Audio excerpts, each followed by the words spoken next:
7th. You're here just west of Red Feather on one of the many repair operations that's going on the Cameron Peak fire.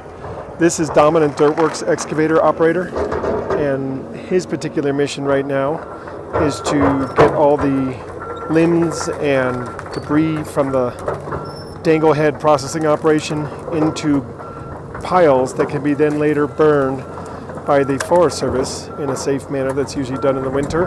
Meanwhile, the logs right there that are processed, they will go to market, and they have been part of the containment line operation that was what was used to protect this area from the Cameron Peak fire. There were numerous contingency containment lines, as you've seen on the map over the weeks. And so these are some of the operations that have to happen in here to get everything ready for the winter season. You can hear the operations fairly loud.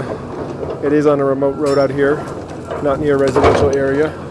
And these operators are just kind of tireless. They just plug away. There he is, maneuvering around, getting all the piles made. And then once the logs are decked out of here, all that'll be left are burnable piles. Generally speaking, it's always the fall or winter when there's snow and moisture on the ground when these type of piles and logging operations are burned. No sense in complicating anything and trying to burn them when there's any possibility of fire spread. So in case you're curious there, it'll be when the snow on the ground and there's no chance of fire spread that these piles will get burnt. In the meantime, lots of repair operations going on, everything from dozer line to feller bunching, collection of these trees, skidding, and getting everything into a situation where it can get processed and get ready for the winter.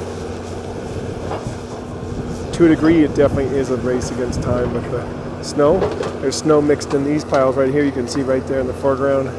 But right now, Colorado is back into a sunny cycle here. And I'll swing around so you can see there is still snow in the landscape. So if you're not from Colorado right now, daytime temperatures in the 40s and 50s.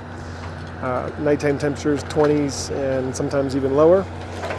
And no threat of fire on the north side of the fire at all. That's been contained for quite a while out now, just for lots of repair here.